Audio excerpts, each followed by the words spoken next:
Thank you, Tom, for that introduction, and thank you for Marxist Society for organising this event, and thank you to all of you for turning up.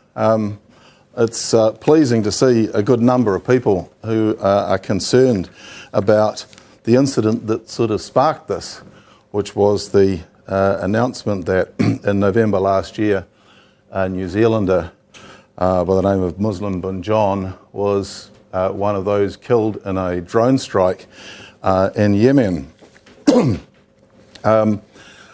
The official response from the Prime Minister was astonishingly ho-hum. He pretty much shrugged it off, didn't act as though he had any further questions he wanted to ask. He was totally satisfied with the little that he said he knew about it, and that, as far as he was concerned, was the end of the matter. And the public didn't seem to care too much either. There were a few public statements, and there's a little bit come out recently, but there's been no massive outcry about it. By the time we found out that Muslim bin John used to be called Darryl Jones, seems like everybody had already decided that we didn't care too much about that because we didn't have Muslim names. We weren't going to places like Yemen where these drone attacks are happening, and so we don't really care about it. If you compare it to, for example, the outrage in Australia when Schapelle Corby got arrested and taken, through the Indonesian judicial system for smuggling drugs, which was a major big sensational news, and we've got this guy who possibly didn't even know that anybody thought he was doing anything wrong, who was killed, executed in this drone strike. So I'm pleased that you're here today, and I just want to share a few thoughts with you about some of the implications of this and how this incident draws a few things together and raises some pretty significant questions and challenges to our society and more widely. Tomorrow will be exactly 1 year since President Obama delivered a major speech on national security in the United States, a significant part of which was focused on the use of drones as a means of warfare.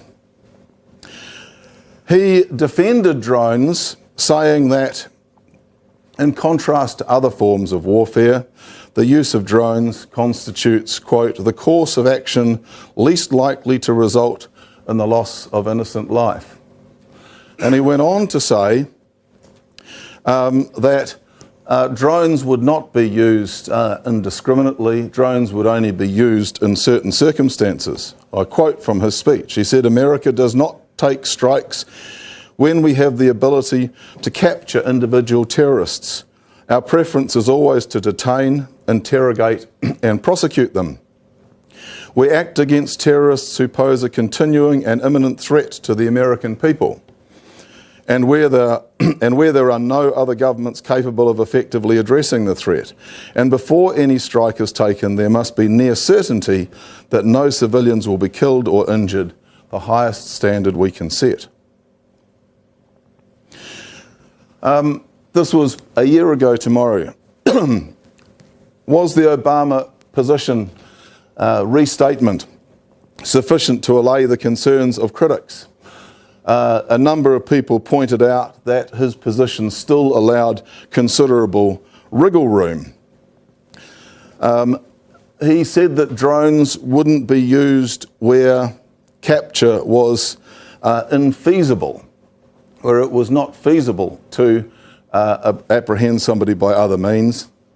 But in fact, if you look into the detail of the policy that was forced to be released by US court documents that this is based on, the definition of what is feasible is more like what we would understand to be what is convenient. There's not a very high threshold for deciding that it isn't feasible to capture somebody. What constitutes an imminent threat? Some people who have been killed by drones have been under surveillance for 18 or 20 months. So there are questions about what counts as imminence and an actual threat to America. What would constitute actions that would amount to a threat? There's also considerable scepticism by the very nature of the operation and the secrecy around it about this near certainty that civilians would not be killed or injured. There are various estimates of the impact of drones, which have been used predominantly in Pakistan, Yemen and Somalia. The Bureau of Investigative Reporting estimates that since drone strikes began, they've killed 240 to 350 people in Yemen and between 2,500 and 3,500 people in Pakistan. And there have been at least 273 civilian casualties. The Obama speech was made because of pressure that the United States was under as a result of its decision to deploy drones in the way that it has. There's been pressure, and there remains pressure, from international bodies like the UN Human Rights Commission. There's pressure from allies like the European Union, who are pushing for controls on the use of drones. There's pressure from governments where drone strikes are taking place, like the government of Pakistan. And there has been incredible pressure from within the US itself. And the pressure from the US is both focused on drones in general and on how those drones are deployed and operated. Questions that Americans have posed that they haven't properly had answers to are the basis on which targets for the drone strikes are decided, who makes those decisions, and how can you find out about those decisions even afterwards. And the questioning in the US was really, I guess, brought into focus by the killing of American citizens. So you had a situation where American citizens overseas were killed on the express instructions of the American president in circumstances where they had not even been formally advised of what they were alleged to have done wrong. And the precedent and that this represented was effectively amounting to extrajudicial executions on the say-so of the president alone. It was only last year that the Obama administration admitted for the first time that 4 Americans had been killed in its drone attacks. The 2 most prominent of these were the killing in Yemen of Anwar al-Awlaki in September 2011. And a month later, his teenage son, who was trying to find out what had happened to his father, was killed in another drone attack. In legal proceedings initiated in response to those killings, a New York court last month ordered the US government to release secret papers that described its legal justification for using drones to kill US citizens suspected of terrorism overseas. So this is the American response of constant pressure, constant questioning. The incident that's brought us here and that's raised brought this home, these drone strikes home, took place on the 19th of November 2013, where Muslim bin John, a New Zealand citizen, and Salma al-Rusi, an Australian citizen from Townsville, were killed in a US drone strike in Yemen.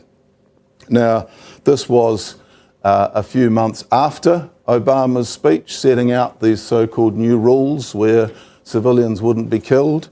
It was also a month before the infamous drone strike on a wedding party in Yemen that killed a significant number of civilians and was so outrageous that the families of those civilians have been paid compensation for their losses. We found out about the drone strike that killed the New Zealander earlier this year when the Prime Minister announced it.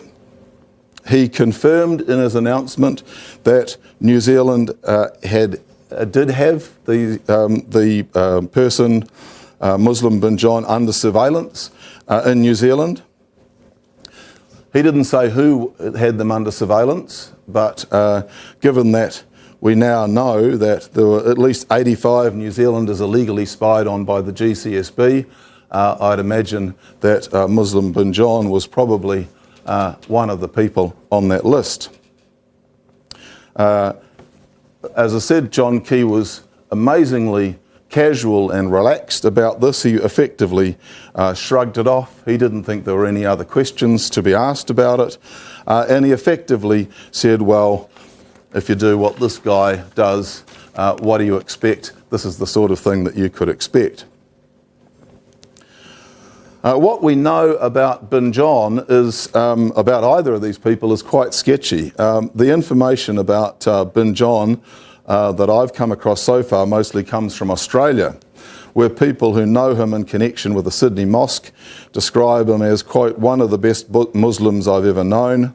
Another quote, the brother was so humble, he was soft-spoken and gentle, you could really easily get along with him. Al-Rusi, the Australian, was also had New Zealand connections, and in 2011 he was living in Christchurch at the time of the earthquake. He was associated with the mosque here, just over the road from Hagley Park. Friends of mine who knew him at that time described him as a bit of a mixed up guy. You might call him a bit of a lost soul. He was relatively new to Islam.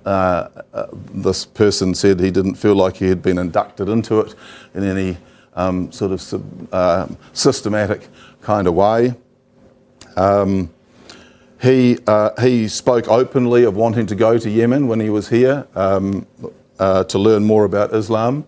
He later moved down to Dunedin, where I understand there was some tenancy tribunal ruling against him, where after which he skipped the country. He was, as I said, a bit of a lost soul, certainly never presented to anybody who he might well have presented to as a radical or anything like that.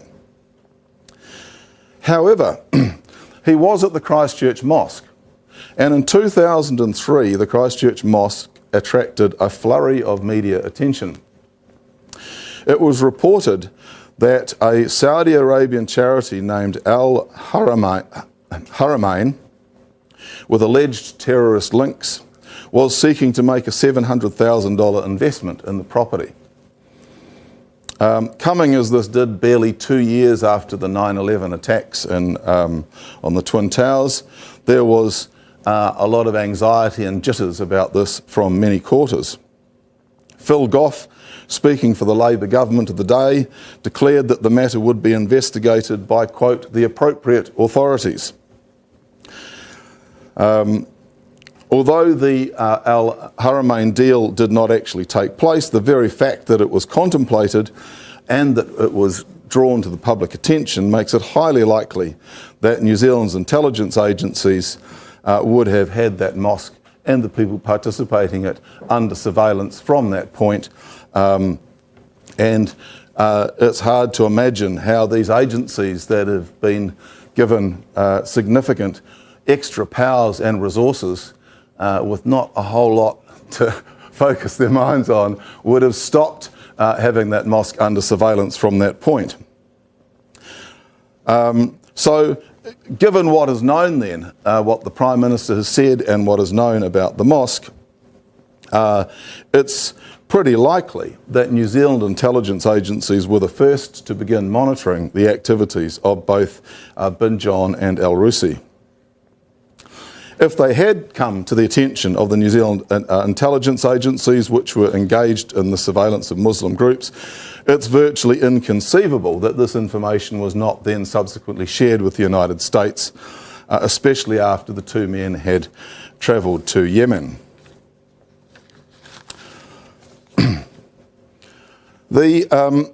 The issue of drones in themselves are an interesting one. There's been a philosopher who claimed progressive potentials who's been quoted as saying there's virtually no downside to drones. I think it could be almost compared to the impact of lethal injections on those campaigning against the death penalty. When lethal injection arrived, it was anti-death penalty campaigners were kind of a bit anxious about it, because one of the things it did is it sort of sanitised the whole process.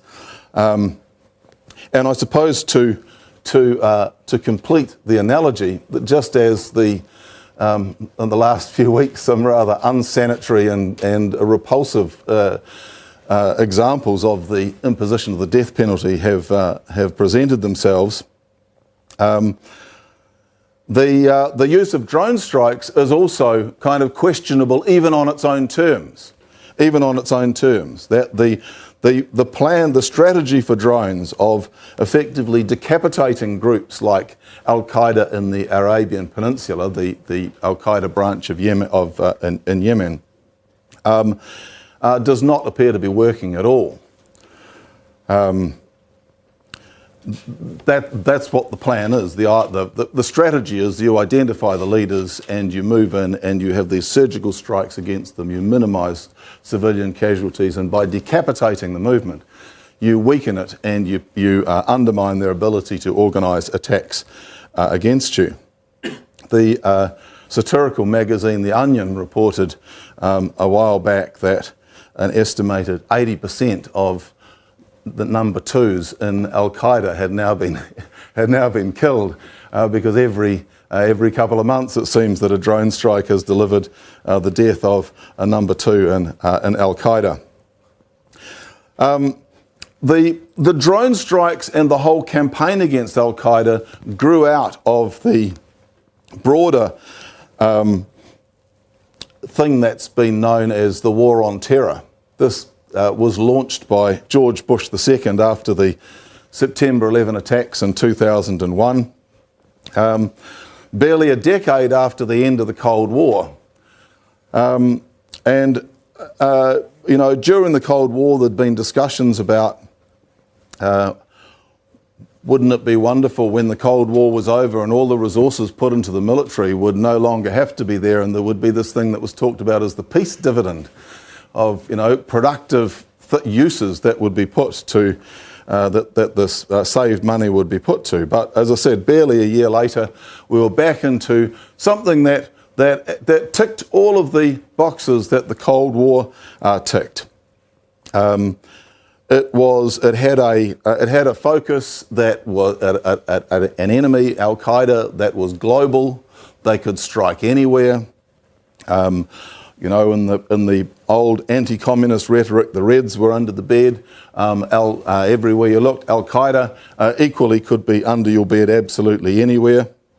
The tactics they used, the military attacks they used on civilians were so horrific that it could be argued that extraordinary measures were necessary. So torture was used, or redefined and rationalised. Suspects were detained and handed over to countries where they could be imprisoned and interrogated behind closed doors. And there was the creation of this massive, big legal grey area where there was this sort of terrain between law and war, and lots of space for those who were prosecuting this war on terror to claim that they had the imperative of stopping this awful threat and needed to take these extraordinary measures. The other thing about it was that because it was global, it required everybody to be into it. The world, it was said, was only as strong as its weakest link. And so even countries that were perhaps not directly in the firing line, had to be brought into line, had to respond and sign up to the war on terror if it was going to be advanced effectively. The war on terror has now been officially renamed, you might be interested to know, a couple of years ago now. They're now called Overseas Contingency Operations. So we don't talk about the war on terror anymore, but the outline, the thing that we have come to know as the war on terror, is very much still intact. One of the critical aspects of the war on terror is the collection of intelligence. And in New Zealand, we have two main intelligence agencies. One of them is called the Security Intelligence Service, the SIS. The other is the GCSB, the Government Communications Security Bureau. The division of tasks for these agencies is that the SIS is supposed to be focused on domestic threats, it's supposed to be focused on terrorism and subversion. In the wake of the Cold War, the end of the Cold War in 1996, there were changes to the SIS focus that broadened it to also include threats to New Zealand's economic well-being. Opponents of the free trade agenda and the general sort of neoliberal onslaught at the time argued that this would be used to, that this economic well-being, this vague concept, would be used against them. This was denied, yet 2 weeks after the new legislation was passed, there was indeed a break-in that turned out to be the SIS breaking into the house of prominent opponent of the free trade agenda, Aziz Chowdhury in Christchurch. So the SIS was supposed to be domestic. The SIS also is supposed to be is focused primarily on what's called human intelligence. The GCSB is focused more on electronic intelligence, electronic spying, and is supposed to be oriented towards foreign nationals. So the GCSB is more directly linked in with overseas intelligence agencies. The GCSB is responsible for running the Waihopai spy base up in Marlborough, a base which David Lange, when he was Prime Minister, said that he was told very little about. He knew not much about and wasn't really properly in charge of. The GCSB was also mixed up and really was sort of brought into the glare of publicity around the Kim.com extradition. And interestingly, the way that information came out was as lots of these things come out through either incidents or blunders or leaks, not through actual lines of accountability and public reporting or anything like that. So the way that the GCSB, it's just worth reminding ourselves, came into the spotlight was that in the context of extradition hearings that were being held for Kim.com, there was discussion about the meeting where it was planned to organise the raid on his house, and his lawyers asked about the presence of two people who had been who were present at this meeting but who were unidentified. These people happened to be GCSB operatives. It was all very shady and covered up, and when those questions started to be asked, the acting Prime Minister at the time, Bill English, signed a ministerial certificate to suppress details of the GCSB involvement in that planning meeting. But .com's lawyers pushed, and eventually it was discovered that they were GCSB agents, and with one little thread tugging, eventually the whole thing became unravelled. And that's really the only way you can get information about these organisations. It's by getting a thread, usually by chance, and tugging it until things start coming unravelled. If you write to these agencies and say, could I have a copy of the file that you have on me, which you can write to any government department.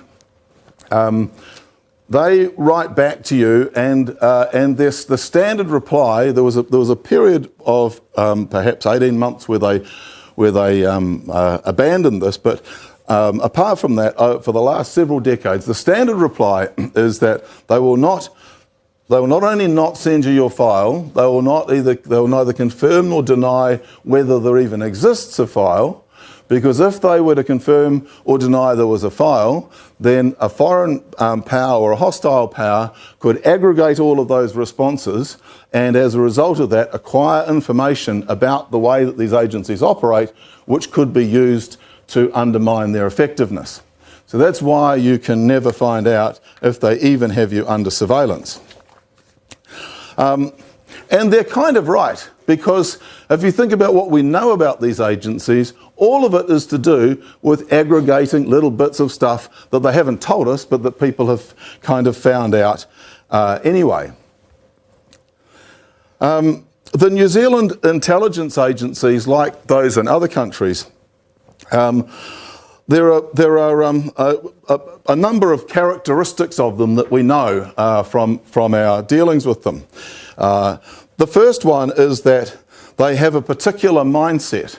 They come from essentially a militarist, right-wing mindset whose origins lay in the Cold War mentality, a virulent hostility to anything communist or anything with a whiff of communism, which makes them also highly suspicious of any government that's basically to the left of the National Party.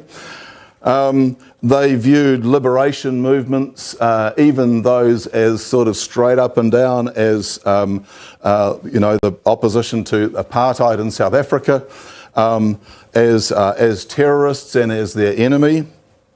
And they viewed people who supported those organisations as suspect as well. So this is the mindset they've come from. There's been no mindset transfusion. There's been a continuity from that mindset. It's morphed a little bit, but they're the sorts of people, that's the sort of orientation of these agencies. So that's the first thing. The second thing is they act without oversight.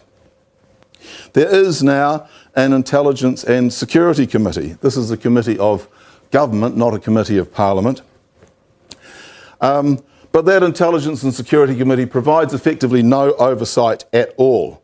They didn't even know, for example, that the SIS was spying on a sitting MP, Green MP Keith Locke, who, coincidentally or not, happened to be the MP in the House who was their most kind of staunch critic. They had him under surveillance. So there's no proper oversight. There is no redress, there is no complaints procedure of any worth at all. There was one said before, there didn't used to be anything at all. In 1996, with the new legislation, they established the Office of the Inspector General of Intelligence and Security. The first case that was taken against them was this one from 2 weeks after the new legislation, when I caught these two SIS agents breaking into Aziz Chowdhury's house, is the one I was talking to you about, and then they subsequently searched his house and my house for bomb-making equipment after a hoax bomb was placed at the outside the City Council buildings. This was at the time of the APEC Trade Ministers meeting in 1996. So this was the first complaint taken through this new system of accountability. The report from the Inspector General wouldn't even confirm or deny that the SIS were involved, but blandly stated that no law was broken. 2 court cases subsequently, one taken by Aziz against the SIS and one taken by me against the police, were successful, and so 2 agencies had broken the law, but the point of that is that there is no proper complaints procedure, no proper accountability. The fourth thing is that these agencies regularly act outside the law. I would say they have contempt for the law. The 2 clearest cases the break into Aziz Chowdhury's place in 1996 and the discovery that the GCSB were involved in the spying on Kim.com and on 85 other New Zealanders when they shouldn't have been. In both those cases, the SIS claimed, and the SIS one and the GCSB and the other both claimed that they thought what they were doing was legal and that they were allowed to do it. So even if you don't accept that they act in contempt of the law, where there is any kind of grey area, these agencies that are very secretive and have no accountability, you'd think they would have an obligation to err on the side of caution, err on the side of not violating people's rights and privacy, but instead they help themselves to as much as they could possibly justify that they could get away with. In the United States, there's been court cases that have forced the NSA, the National Security Agency, which is their equivalent of the GCSB, to release documents and forced Obama to release documents that they used to justify their legal position. It would be interesting if our system could require these agencies to do the same. So that's the fourth thing. The fifth thing is that these agencies are working in a low-risk environment. New Zealand is officially acknowledged as a low risk of terrorist attack. But this global, you're only as strong as your weakest link, means that we are expected to go the whole hog in terms of anti-terrorist legislation and compromises of people's privacy and so on. And there's not a single case that these agencies can point to where they have saved us from the clutches of terrorist attack. When Ahmed Zawi arrived seeking refugee status from Algeria, they thought they had one. They thought they had a real live terrorist, and the media that gobbled it all up and absolutely swallowed it hook, line and sinker. And as that unravelled and we found out more and more and more, it was Ahmed Zawi clearly was not a terrorist. So they are still yet to deliver, the result of one of these people they are trying to save us from. Despite this, they have been given increased power and resources. This began in 1996 with that legislation, but it's been cranked up to another level since the attack on the Twin Towers in 2001. The other thing about them, the final thing I want to make broadly about them, is that they are an integral part of this global intelligence network. And they have remained a part of that despite the official freeze on military links between New Zealand and the United States that began as a result of the nuclear ships ban, and we were officially kicked out of ANZUS in '86 by Ronald Reagan. And sort of ended in 2012 with June 2012 with the Washington Declaration. So despite that military freeze out, or some might say, I would say partly because of it, the intelligence agencies have been going hell for leather behind the scenes to prove that we have to have this nuclear ship stuff because the public demands that, but we can still do this other stuff behind the scenes to show that we are fully part of, this big club. And one of the things that has remained consistent through all that is the activities of Waihopai, which exists to generate data, primarily to generate data that is plugged in to the United States dominated network, this Five Eyes network, the Five Eyes network that involves the United States, Great Britain, Canada, Australia and New Zealand, this big international network. So we know stuff about these agencies because we've sort of stumbled across them partly by chance. We've also had a major revelation through the leaks of Edward Snowden that just keep on coming.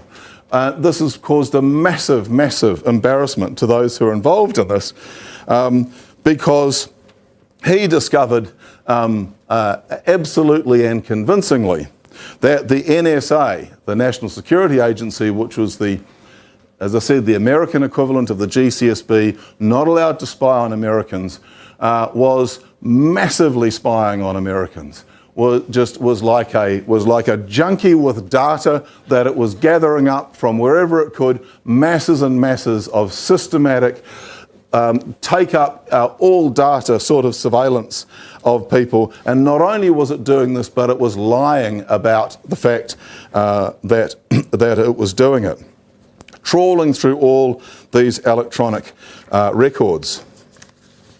And so, and the leaks about the NSA are particularly important for us, because the NSA is the part of that Five Eyes network that through the GCSB, New Zealand is linked up in. So we are involved in that whole process as well. We're involved in the Five Eyes network. We feed stuff in and we get stuff out, but we are very much the junior partner. We don't call the shots.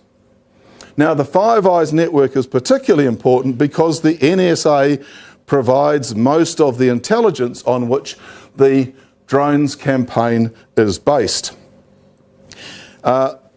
Information from the NSA puts people on the kill list. The kill list is the list of people that the American president decides need to be hit by drone strike. Like the war on terror, the Americans don't quite like the sound of that, so it's now been redefined and it's now called a disposition matrix.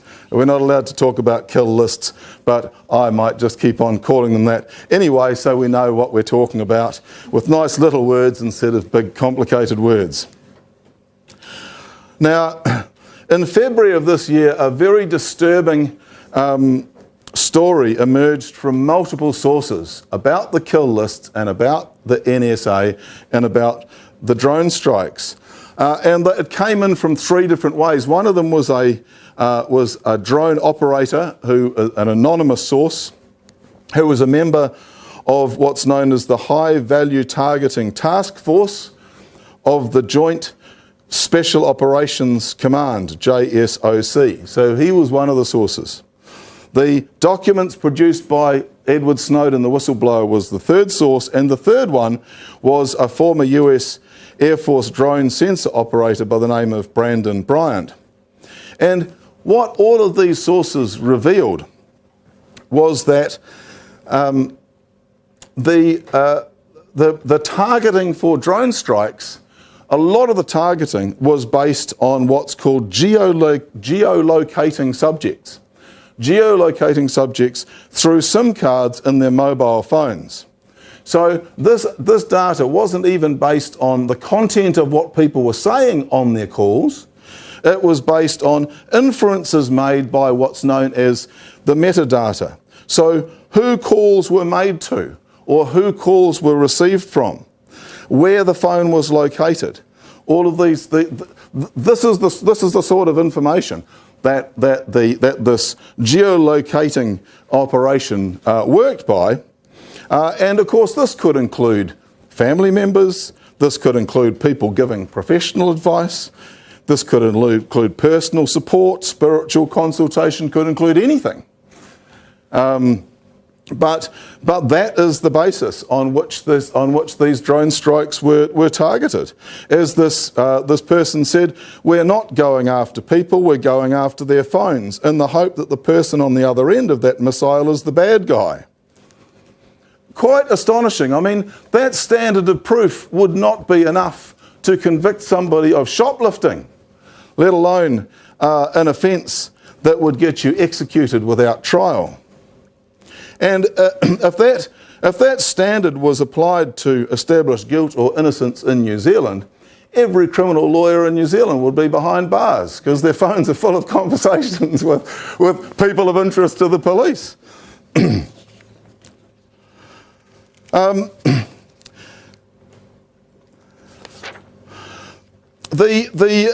It's worth just having a look at the issue of who gets killed in these drone strikes.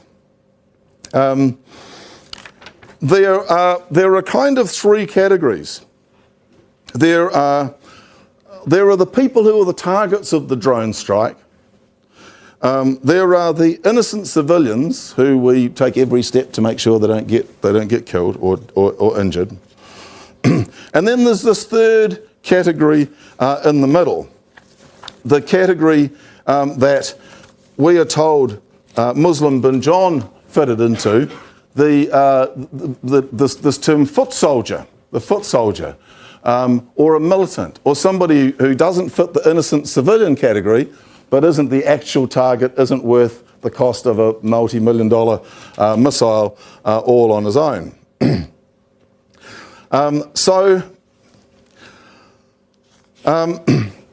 So when you've got these three potential categories of people killed in drone strikes, and after the drone strike happens, you want to minimise the number of people who get put in the innocent civilian category.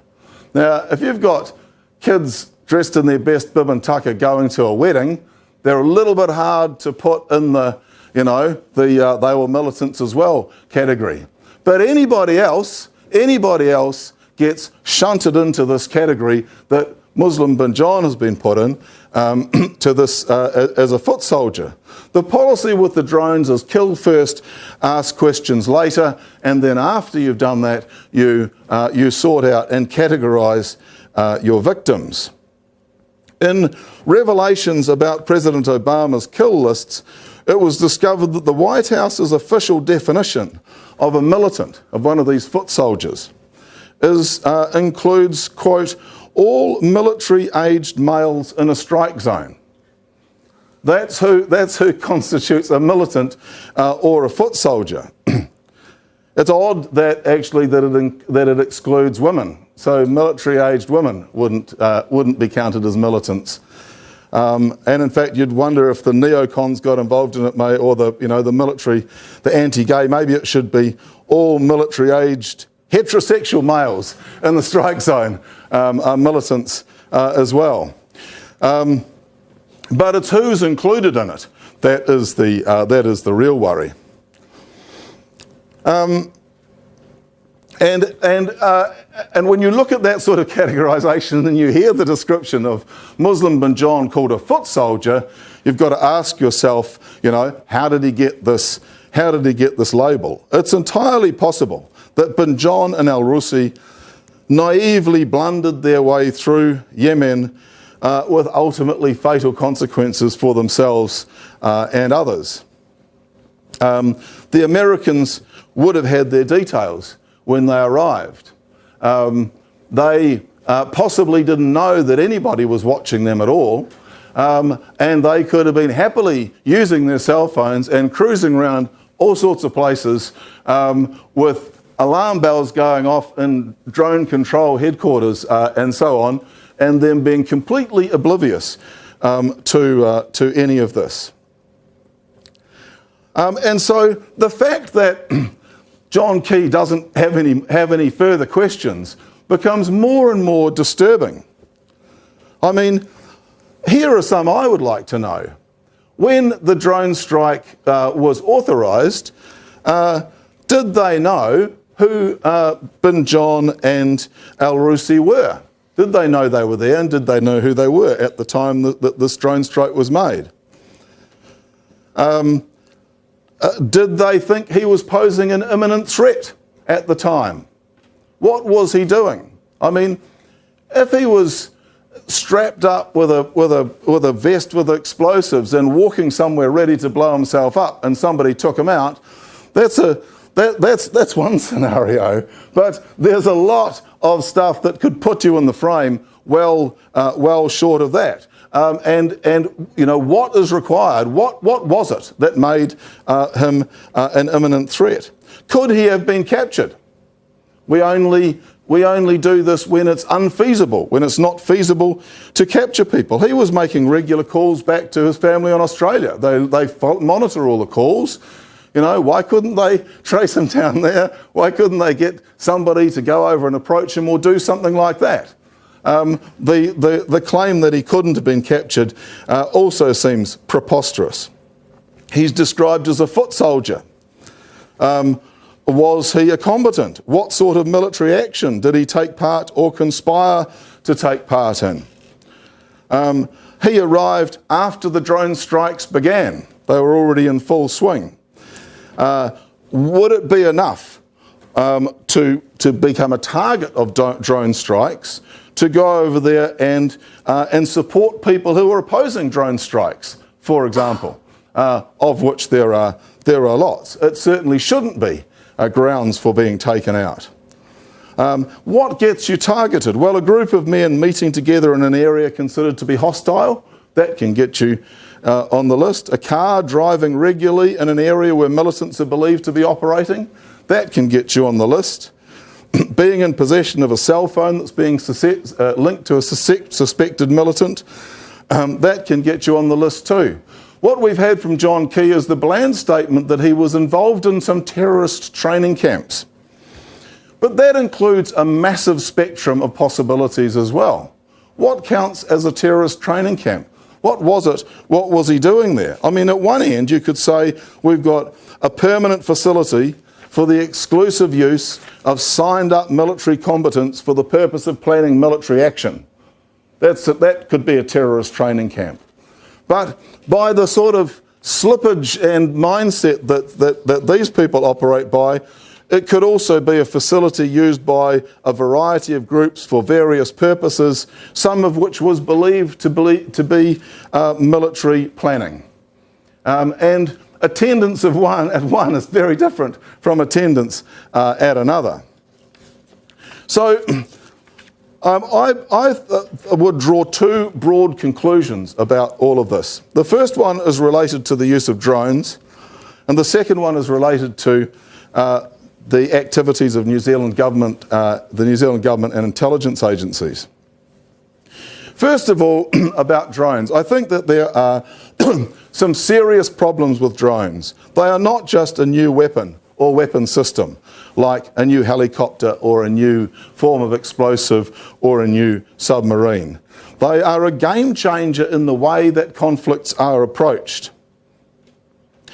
They represent a low cost and, from the drone user's point of view, a zero casualty strategy, and one that keeps the conflict out of the public gaze. And so, because of those factors, they actually make military options much easier to take. So they make a military option more likely to be adopted when something other than a military option could be pursued. And as we know, military operations, apart from the actual killing they entail, always have ongoing consequences far beyond the immediate explosion. There's a letter from a Yemeni lawyer, Haikal Banafar, who wrote, "Dear Obama, when a US drone missile kills a child in Yemen, the father will go to war with you, guaranteed. Nothing to do with Al-Qaeda." The other thing about drones is that if one country can use them, can every country use them? How would the United States feel if Cuba or North Korea or Iran decided to use drones in America to take out their enemies? How would the United States feel if if Russia started to use drones to take out people that they didn't like in areas of conflicts that they were involved in? There is this kind of assumption that the US can be trusted to use drones in a way that other countries couldn't. And I think if you start applying that same level of trust and sort of sovereign decision-making to other countries, and you have potentially a proliferation of countries using drones, things become very, very problematic. Drones are sitting in this grey area between law and war, and there are fundamental questions about them that need to be resolved that are really only just beginning to be addressed. The use of drones, more than any other form of attack, is inextricably connected to the activities of intelligence agencies. And there are massive questions around this whole area, as these agencies all around the world have demonstrated that they cannot be trusted to act within the law, they cannot be trusted to be honest and accountable to the people whose security they are supposed to be upholding. So, should there be a push to have drones totally banned, like the Convention on Torture, or like similar moves against landmines? Possibly not, but there should at least be a conversation about it, and there is a conversation about it. And I think New Zealand should join the growing list of people and groups and countries calling for a clear, enforceable international law to be developed to at least regulate and control, if not outlaw, the use of drones. No country with aspirations as New Zealand does to have a seat on the UN Security Council should side with the US in resisting growing calls for rules about drones. The second concluding point is to do with New Zealand intelligence agencies. This issue has really brought things into focus about what information these agencies are gathering. How is the accuracy of this information being verified? What are they doing with it, and who are they giving it to? And if I could just sort of personalise this a little bit and go back to my particular story, right? After the break-in at Aziz's place, there was this item placed at the City Council buildings. It was called APEC Bomb. The bomb squad was called. They opened it up and they found inside this package an actual bomb, like made by somebody who had expertise in bomb making, in making bombs. And it was all there except that the explosive was replaced with some putty. And they narrowed down their suspects to 2 people out of the whole, potential suspects, Aziz and me.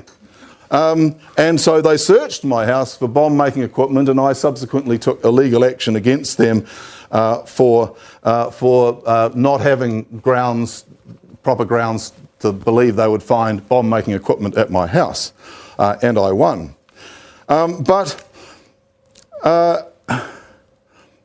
they had me down as a bomber, right? Do they still think I'm a bomber? If I hadn't taken them to court, if I hadn't noticed any of this going on, would the intelligence information about me and Aziz be this guy's a bomber? And if it is, who would they give this information to? New Zealand's a junior partner and all this stuff. Not much goes on here, and when we get stuff we think we found, like Ahmed Zawi and and the APEC bombers and Kim.com and the poor dude who was at who's ended up getting killed in Yemen, we're real keen to hand our stuff in. And it's like there is no way to find out about this.